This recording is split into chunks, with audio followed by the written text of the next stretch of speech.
কঙ্কালী কালী মন্দির থেকে বেরিয়ে আমরা রওনা দিলাম সোনাঝুরি হাট এবং তার পার্শ্ববর্তী যেসব দর্শনীয় স্থানগুলো আছে সেগুলো দেখার জন্য। প্রথমেই আমরা চলে এলাম প্রকৃতি ভবন বলে একটা জায়গা, যেটাতে ভেতরে শুনলাম পার্কের মতো আছে, তাই আমরা আর ভেতরে ঢুকলাম না। তো তারপর এখন আমরা চলে যাচ্ছি 34 ফুট উচ্চতাযুক্ত বৌদ্ধ স্তূপ দেখার জন্য। এই দেখো সেই বৌদ্ধ স্তূপ, যেটার উচ্চতা 34 ফুট। এখানে কোনো ভিডিও করা হয়নি, তাই তোমাদের সাথে ছবিগুলোই শেয়ার করলাম। তো তারপর আমরা চলে এসেছি আমাদের পরবর্তী দর্শনীয় স্থান আমার কুটির দেখার জন্য।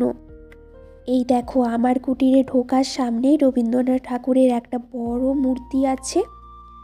তারপর ভেতরে একটা ঘরে আছে সমস্ত হাতে তৈরি জিনিসপত্র। আর দেওয়ালের ছবিগুলো রবীন্দ্রনাথ ঠাকুর যখন আমার কুটিরে এসেছিল, নেতাজি সুভাষচন্দ্র বসু যখন আমার কুটিরে এসেছিল সেই সময়কার ছবি। আর দেখতে পাচ্ছ হাতে তৈরি জিনিসগুলো, এগুলো সব বহু পুরনো। তারপর আমরা বাইরে বেরিয়ে এলাম। তারপর আমরা যাব আমার কুটিরের যেখানে জিনিসপত্র বিক্রি হয় হাতে তৈরি সেই জায়গাকে। তো তারপর আমরা সিঁড়িতে উঠে চলে এলাম ওপরে দোতলায়। এখানে ব্যাগগুলো বিক্রি হচ্ছিল, আরও অনেক জিনিসই ছিল। তো আমরা মূলত ব্যাগগুলোই দেখছিলাম, প্রত্যেকটা ব্যাগের সাথে দামগুলো লেখা ছিল। তো দেখো এখানে এরকম ব্যাগগুলো ছিল আর কি।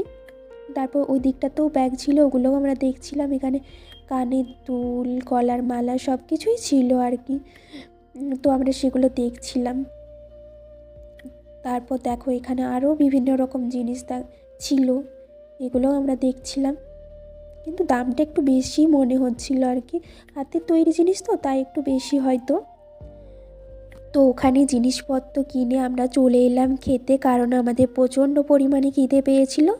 তো আমরা রানীকুঠি বলে একটা রেস্টুরেন্ট টাইপে এসছিলাম। এটা সোনাঝুরি হাট যাওয়ার পথেই পড়বে, রাস্তার ধারে।